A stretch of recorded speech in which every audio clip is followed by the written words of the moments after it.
Welcome to another episode of the Peak Potential Success Show. My name is Fong, I'm an entrepreneur, business strategist, real estate investor, speaker, also best-selling author, and every single day I help others unlock potentials and guide them to succeed. Today on the show, we have another fascinating guest. On the show, we interview celebrities, entrepreneurs, business CEOs, athletes, and authors to find out their path to success, how they were able to overcome challenges and adversity, and of course, their keys to success. And today's guest is definitely somebody who could add some value into that conversation because she is very, very good at what she does.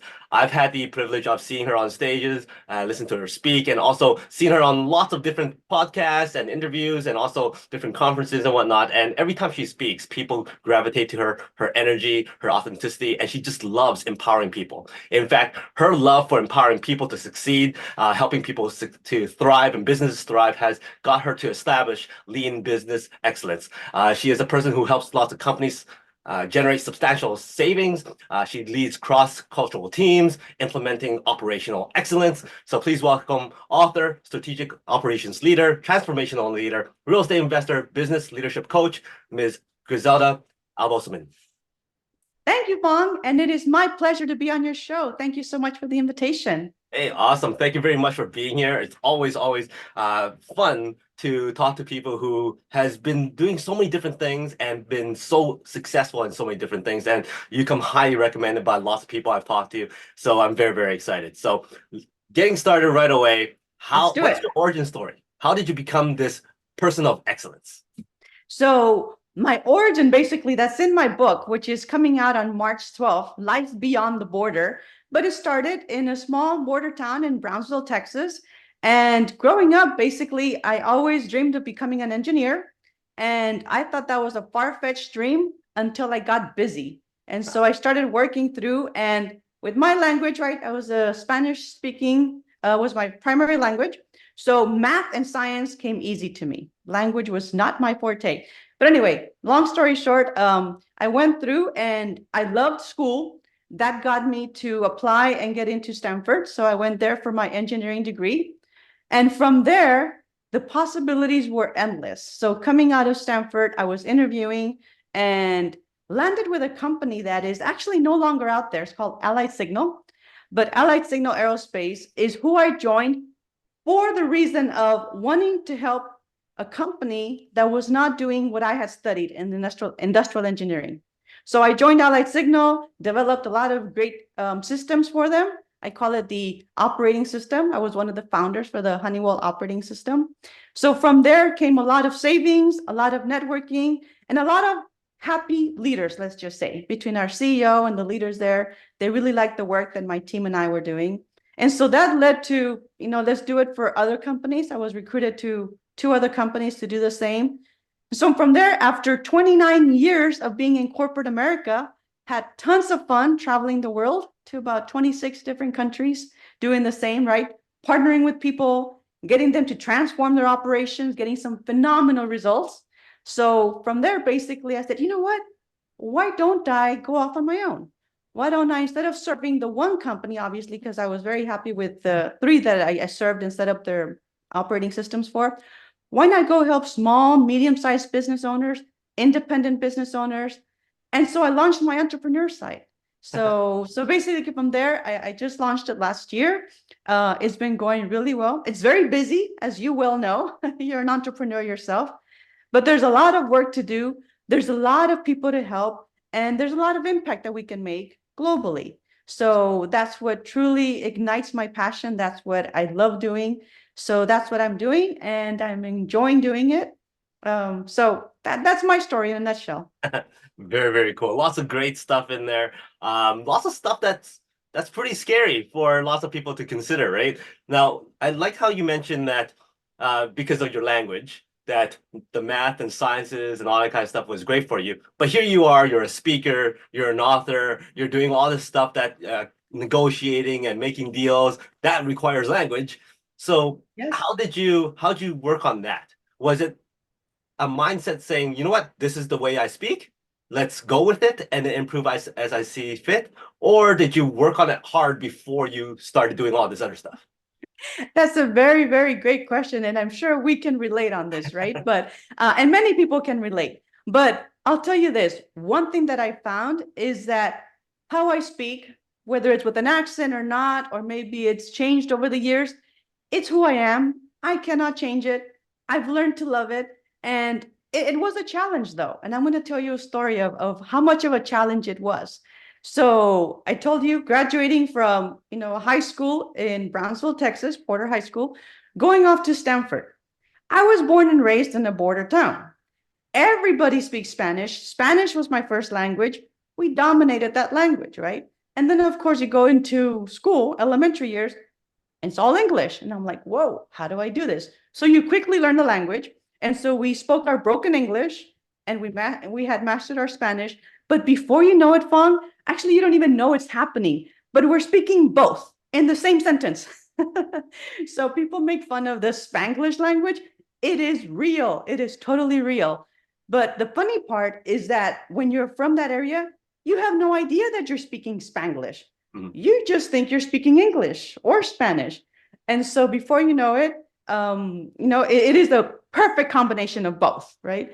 And it's comical because I did not realize that I was doing it as strongly as I was, meaning I couldn't do English straight and I couldn't do Spanish straight at all, right? And I did not know that. So there I go off to California, and my freshman year at Stanford, coming into that first year in my freshman dorm, I'm speaking, I'm getting to know people. They're from all different countries, and I'm having a blast. And they just look at me with puzzled faces, and I'm like, do they not understand what I'm saying? Or it was like, maybe my accent is a little bit strong, right? And so I'm like, Mireya, she was my neighbor in my dorm, Mireya Corona. And I'm like, sweetie, he goes, mijita, you are not speaking either English nor Spanish. It's a perfect blend of both. And so my roommate was English speaking, Becky. So Becky was all English, and she would look at me with a puzzled face. Mireya, my neighbor, Spanish, very fluent in Spanish. And so I'm like, oh my goodness, I did not realize it. So they recorded me, Fong. They recorded me and showed me what a perfect Spanglish language I was speaking. He goes, you've just made up your own thing. So anyway, so from that moment, I figured, okay, I'm at this very prestigious university. I have to do good in school. And so I have to graduate. I have to learn my English. I have to perfect my English. So from that point on, I was getting help from Mireya to practice my Spanish and only Spanish. And I was getting help from Becky and many other friends to speak only English. So from that point on, I made a choice of like, I have to practice. I'm going to mess up. It's not going to be perfect. But if I don't practice and master my only English language, I'm never going to get it. So anyway, instead of shying away and saying, oh my goodness, I'm not as perfect as the people here, or I cannot do well in school, or I'm not going to have, I'm not going to have a good time writing an essay. I say, you know what? Scratch that. It's my roots. It's where I'm from. I'm a perfect Spanglish speaker, but I have to master one and the other. So my whole freshman year, Japong, it was hilarious because I was really focused on just learning how to speak.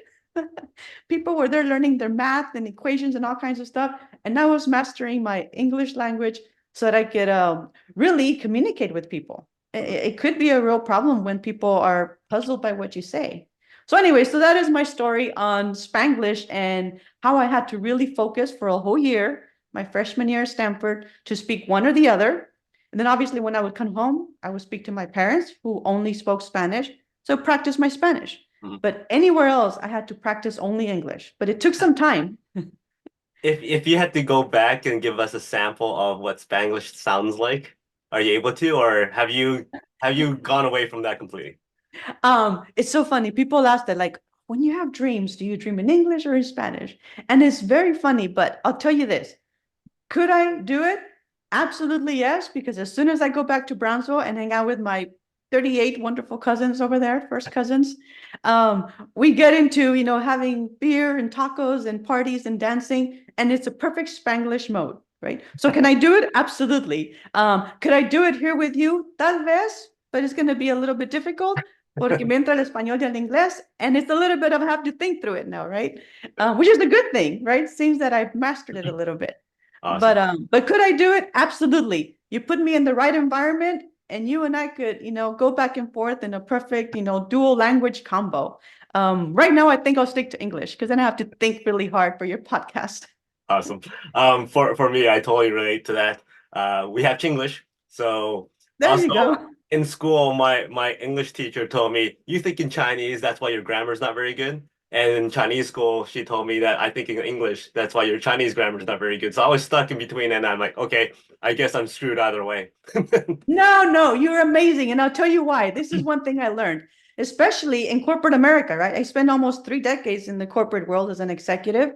And do I have an accent compared to them? Sure, probably. But I know my stuff, right? So I can hold my own. But the other thing is that many people in the US, and this is not a rag on anybody, right? It's just what it is because the US is so large and English is a universal language. So there's not much of a need to speak a second language, right? So you and I are in that space that we speak at least two. So that's one thing that really I want to send a message out there that if you are bilingual or trilingual or multiple languages, that is fabulous. Embrace it. And even if we have to work hard at keeping one or the other straight, at least we're in the few that speak two languages, right? So obviously, if your Chinese is rusty or my Spanish, my mom tells me it's getting a little rusty sometimes. But hey, I can still hang with having a Spanish speaking conversation. So I would embrace it. Maybe it's my authenticity. Now we do get in trouble sometimes, and I don't know if you do the same, but every once in a while, even if I'm, doing a presentation, some of my vowels change. And one that has been very embarrassing, and I can't believe I'm going to say it out here, but is a sheet of paper, right? I'm going to get a sheet of paper, and somehow SHEET doesn't come out with sheet. It comes out with something else. And so obviously when you're on stage, you're doing a presentation, you don't want to mess up that one. But that sometimes happens, right? So you just kind of catch yourself. I'm like, that's not what I meant. But anyway, you just kind of have fun with it. I'm not perfect. I'm not intending to be, but I am intending to try and to practice and to get good at it every single day. That is totally great. Yeah, the language stuff for me, I love having the ability to understand two languages. Gives you some diversity and also, yeah, your roots is very, very important. Funny thing about the accents right now is that I believe they're starting to coach like execs and leaders with listening to different types of accents because Yes. so worldwide right now that it's inevitable that you have to talk to people with different accents. So Oh, now training people absolutely. to, okay, this is this accent. I still need to be able to understand and all that kind of stuff.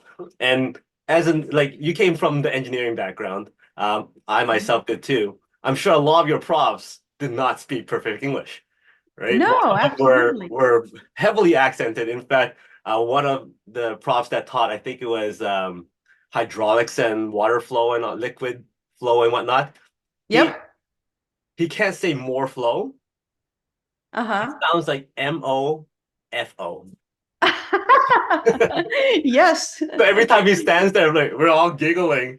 But like, anyways, it's just the way it is with people with accents, right? It is, it is. But I will tell you this, at least in the Hispanic community, very forgiving, very friendly. And if you mess up, that is okay. They just correct you with kindness, right? They're not going to make you feel bad. They're not.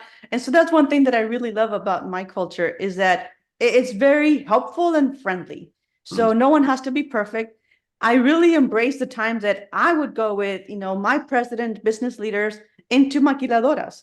And we would go into the manufacturing operations and it was high fives and hugs and, all kinds of friendly things that we Hispanics do. But, my boss would be Caucasian, right? Did not speak English, but he would be right by my side and he goes, help me out with this. And so I would teach him a few phrases and he would thrive in just exercising his few phrases. And I'm like, Eric, you may get a nickname as you walk in through the shop. And he goes, and if you get a nickname, that is a good thing. That means you're in. They like you. So don't feel bad if you get a nickname, but you just kind of go with the flow. Obviously, I was able to really bond with the people on the floor because I spoke their language, talk about their family, talk about what they're doing, talk about what mattered in the operations. But then I would go back to the boardroom and talk about what we did and the improvements that we made. And then I would tell Eric, by the way, your nickname is Rojo because he was a redhead. And he goes, and that's the good thing because that means they really like you. Otherwise, they wouldn't give you a nickname. But those are some of the fun things that we get to explore with just diving and owning what it is that you do, what it is that who you are. And like I say, I'm not perfect by any means. I still mess up a word here and there. but I just go with it. No, you mentioned the fact that you work very well in companies and helping them save money and all that kind of stuff because you're able to lead cross-cultural teams, like different Yeah. cultures from different areas and whatnot. So when you're in the Spanish group, obviously you're gonna thrive easily because you speak the Yes. language and whatnot. How about the teams that you don't speak the language on? How do you navigate through that and still make that team like very, very successful and cohesive? Oh, absolutely. I can give you examples of actually, you probably can relate my time in China. So I spent about 3 years in China. I set up 3 joint ventures out there and went back and forth and met some really awesome people there in China. It was 3 different locations with the 3 different joint ventures. But there, you're right. I was teaching them about our operational excellence strategies. We're developing and rolling out the Honeywell operating system there. But as I was doing that, it was different than what I was doing in my maquiladoras in Mexico, right? So first of all, I had a translator because obviously I do not speak Chinese. Mandarin was not in my vernacular. So the translator was with me. So Susan and I, she gave herself an American name, maybe to make it easier on me. I'm not sure. But we bonded. I'm like, look, Susan, this is what I'm going to present. And I would show her the content and the slides beforehand. And it goes, this is what I need them to walk away with. And if you see that we're not getting there, because obviously we're just looking for facial expressions, body language, but if you see that they're a little puzzled or I'm going too fast or it's confusing them, just pause, take time out and let me know because it's important that we understand it, right? So Fong, I will say that those sessions probably took about twice as long, but it was totally worth it, right? Because I was looking for understanding. I was looking for their body language. And if they gave me some puzzled face, Susan would just call a timeout. We'd pause and I would explain it carefully. And then Susan would explain it in Mandarin, right? So it was a partnership that I had with my translator. You know, we bonded for several years, but it was important for me for them not only to understand it, but to have fun with it, to enjoy it, right? Now, so much so that we were going back and forth to the US and China. So I still remember this day when one of my teams from China came to the US. We were in Phoenix, and I remember being in the conference room and we're going over the operating system. I was showing you some of the production lines that we had set up there. But the leader from their team, he goes, Griselda, I understand all this. I really like what we see. We can totally do it in China. I'm like, great. Nice to know, Sam. And goes, but one question. I said, what? He goes, could you take us to the Grand Canyon tomorrow? And I was like, yes. It told me that they trusted me. We were bonding. They had understood all of the concepts. They were ready to implement. And I know they're going to, they were going to dazzle me with their implementation. But all they wanted was to go to the Grand Canyon and for me to take them. So I'm like, yay, I earned their trust. They want to go. Of course, we took them. We had a wonderful time. But you just have to relate in their language, right? Obviously, I was not going to, learn Mandarin overnight or over a few weeks. But I partnered with Susan. She helped me out, and the people appreciated that. Did you have to interview a few people for the translator? Or did you test the translator to make sure you have another translator to make sure that they're actually translating the same thing that you want to express? Um, Actually, no. It's a very simple, they were part of the company and she had already been translating for others. So it was part of what she did, right? That was her title. That's what she was doing. So I trusted that she was really good at it. Never had an issue, right? Whatever it is that I was saying. Sometimes this happened. Sometimes I would go through and I would present, a slide or 2 slides, and I would speak kind of, lengthy, but that was my error, right? Because I had to go in small bits. But anyway, so I would present, I don't know, let's say 5 minutes worth, 5 to 8 minutes. And then Susan will come up and would say like 1 minute. And I'm like, Susan, I said a lot more than that.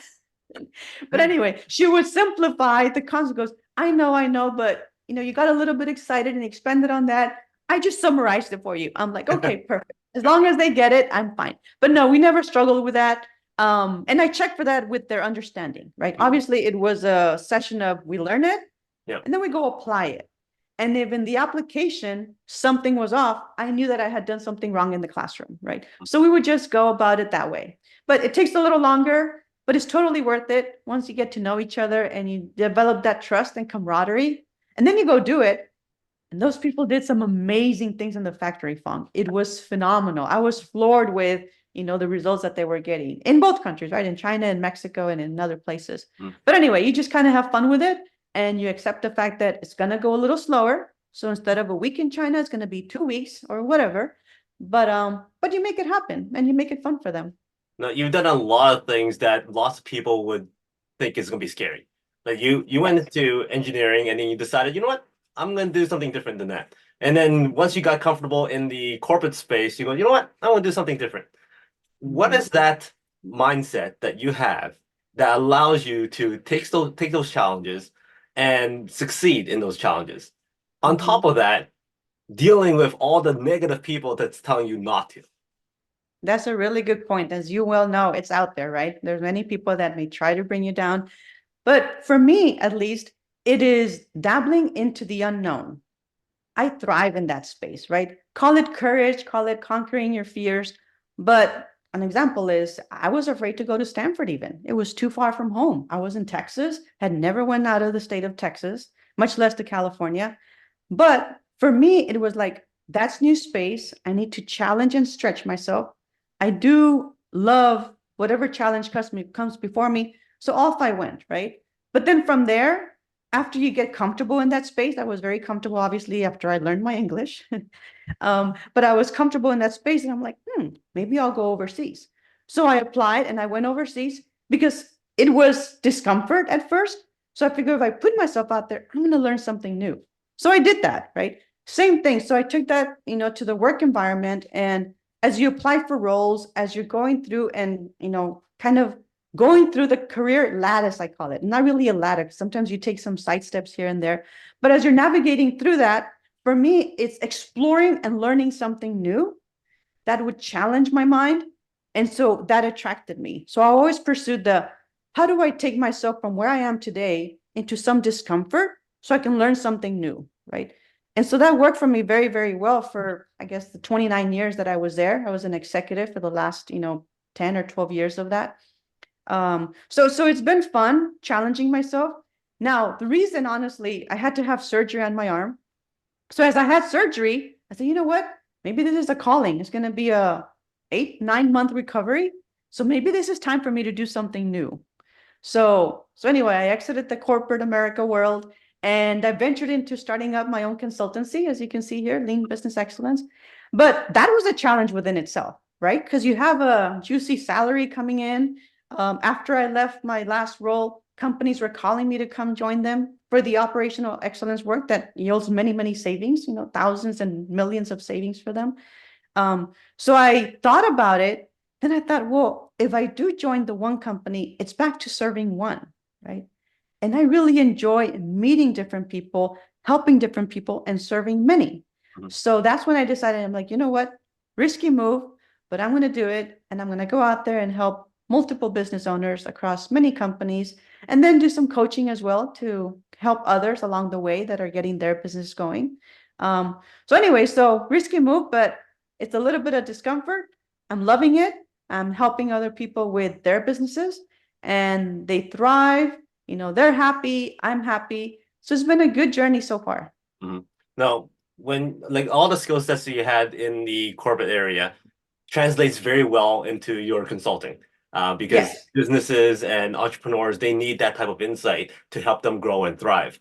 So when you're working with so many different types of industries now and so many different companies and people, what have you found is the most common things that you can implement right away to help them with cost savings? Yeah. One of the things that I find over and over is really knowing and documenting a process, any process. It doesn't have to be a complete line redesign. Even just processing a transaction, whether you're invoicing or quoting or closing the books, any of those is a process. But what I find and what people can do immediately is just map out what it is that they think the people do, right? Put it on paper, share it with people. Several things that they will find. One is you find that if you think or they think they're invoicing one way, they'll find 7 ways that they're invoicing, unbeknownst to them, right? So that's one. So you can imagine if you're doing it 7 different ways, the amount of chaos that is happening in those 7 different processes, right? They're not all well connected and defined.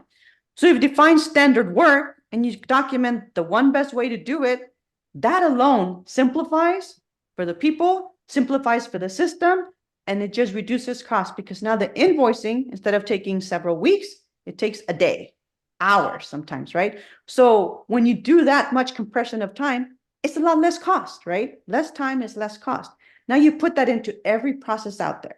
So basically the takeaway is map out I call it a process, but you could do the entire value stream. Let's say we're making windows, the window value stream. And you will find that 90% of the work that is happening to make that is waste, or it's not value added, right? It doesn't add any value whatsoever. So then they take that and they take all that waste out and put it into those few, very few, 10% or less, sometimes it's 5%, that add value. From that alone, they redesign a whole new process. They save thousands and millions of dollars, right? Because you do that to every single step. So simple things is know the process, standardize, document it, follow it, eliminate the noise, eliminate the waste that is out there. So that's one thing that I find extremely effective. People love it because we've cleared up like, I don't know, $230,000 of invoicing that was stuck just because they were doing it different, or the system didn't pick it up. A quoting process that was reduced from weeks to hours and, a couple days. So anyways, things like that, that really, once you look under the carpet, look under the rug, you find all of these opportunities. And it's not to be mean because it's not, people just don't spend every day looking at what it is that they do because they're busy running the business, right?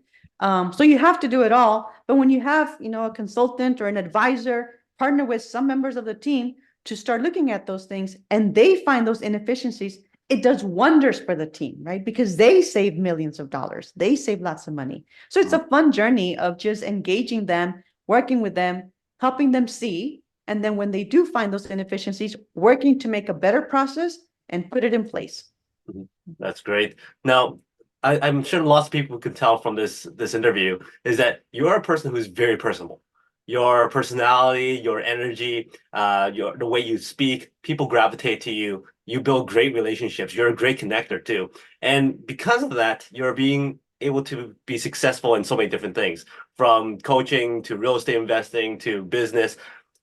For somebody who's shy, who says that they're shy, what would you recommend them do on, let's say, a daily exercise or whatever, for them to break through that discomfort of speaking out, connecting with people? How do they break through that comfort zone? Yeah, I would give them this advice. It's to really figure out what it is that drives you. What is your passion? What is your purpose? Once you find that, even if you're shy, even if you don't like, speaking on stage, whatever, stick with what you know and make sure that obviously you're enjoying that. The true you will come out, guaranteed, right? And whether it's shyness or not, because you love what you do. For example, you doing this podcast, you're amazing, right? You're amazing in what you do, but you enjoy it. So because you're enthusiastic about it, your true self comes out and that shyness kind of goes away.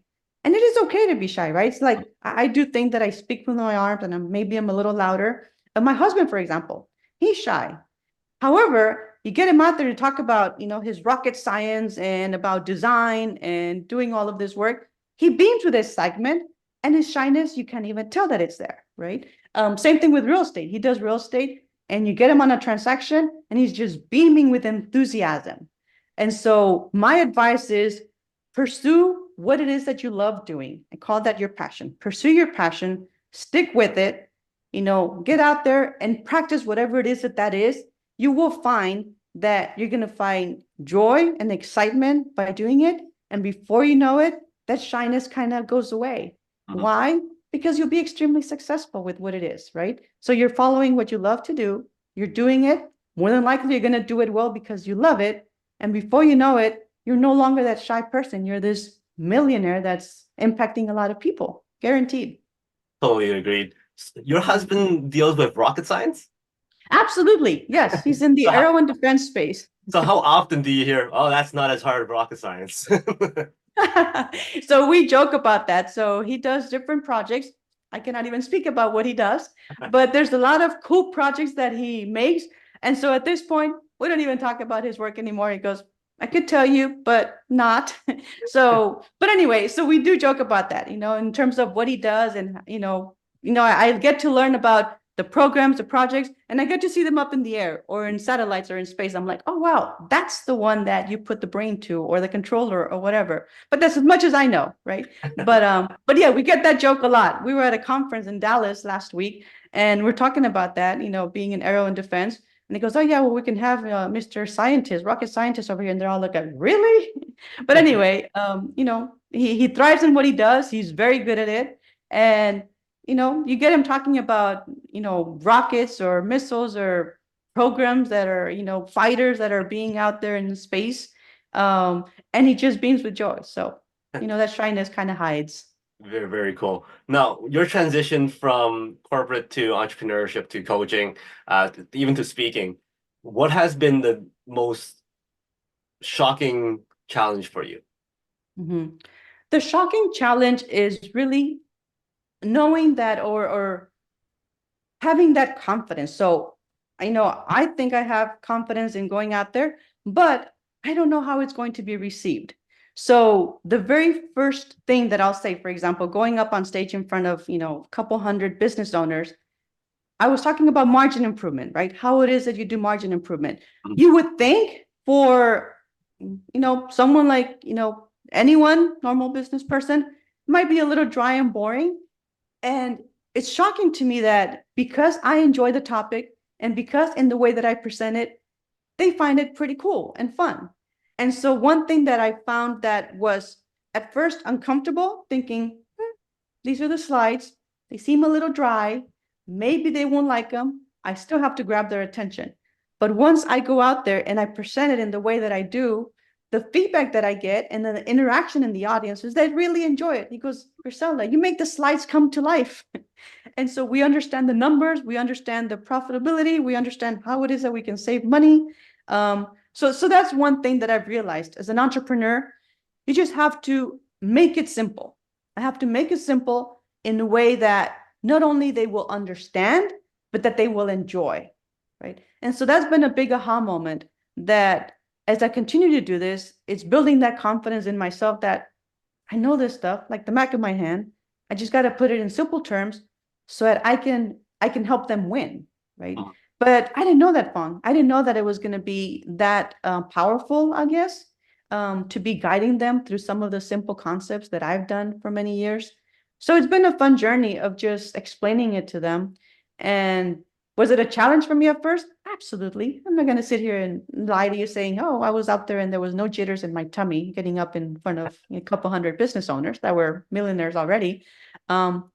But once you get up there and you grab the mic and you start going at it and they're enjoying it and they're clapping and they're engaging with you, all those jitters go away.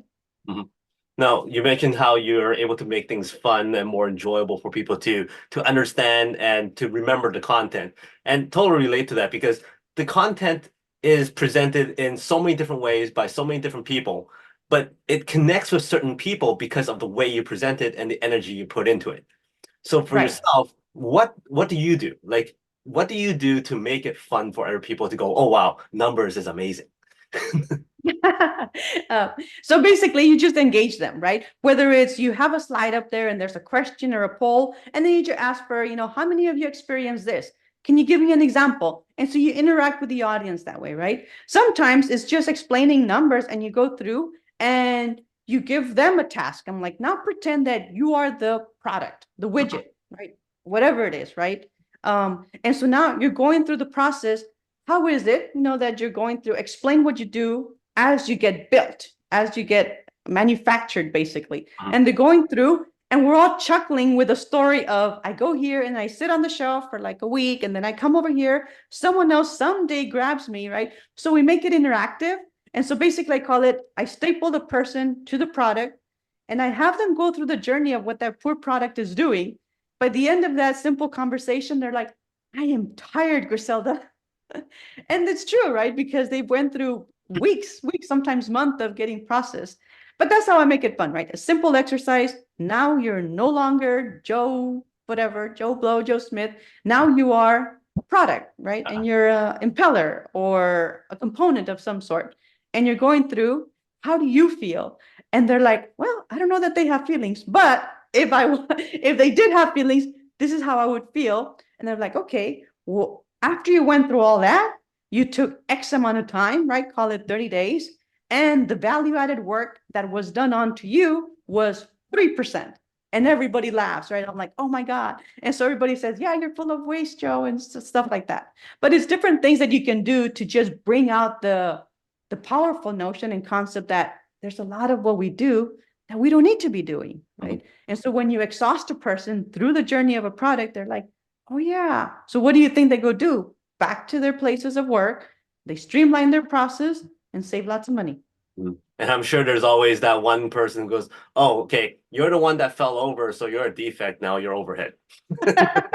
Absolutely. So you see, it can be into this fun conversation, right? I had a friend go up on stage, we were doing something together. But anyway, it was like talking about P&Ls, all right? And she made us be, hey, your cost of goods sold, your total revenue, and then the details of cost and revenue were in between. It goes, line up in how you see your P&L. It was amazing what a confusing exercise that was for people. I'm like, wow, a simple P&L statement, not knowing, what the costs are. So after that exercise, everybody knew P&Ls, right? In a fun way. That is totally awesome. I know you have a book coming out, so congratulations on that. Tell us more about that, and when is it coming out, and how can people get it? Yes. So the title is Life Beyond the Border. I'm from the border town of Brownsville, Texas, as I mentioned, and it comes out on March 12th. So March 12th on Amazon, please go out there and get it. And if you can get it on March 12th, perfect. That way it can help with bestseller status. And I hope that you enjoy the book. But really, it's a story about resilience. It's a life story, right? It starts with, my grandmother and mother's generation in Mexico, just the first few chapters. But I did that because they made an impact in me. We talked about taking on challenges and going through all types of adversity, right? And so it's going to be out there. It's just part of life. But it's what choices we make after each of those challenging situations. So a story of resilience that starts with the roots of my grandmother and some of the things that they went through.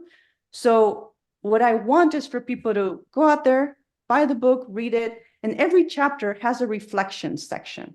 And in the reflections this is what happened in that story. Now let's reflect on that, right?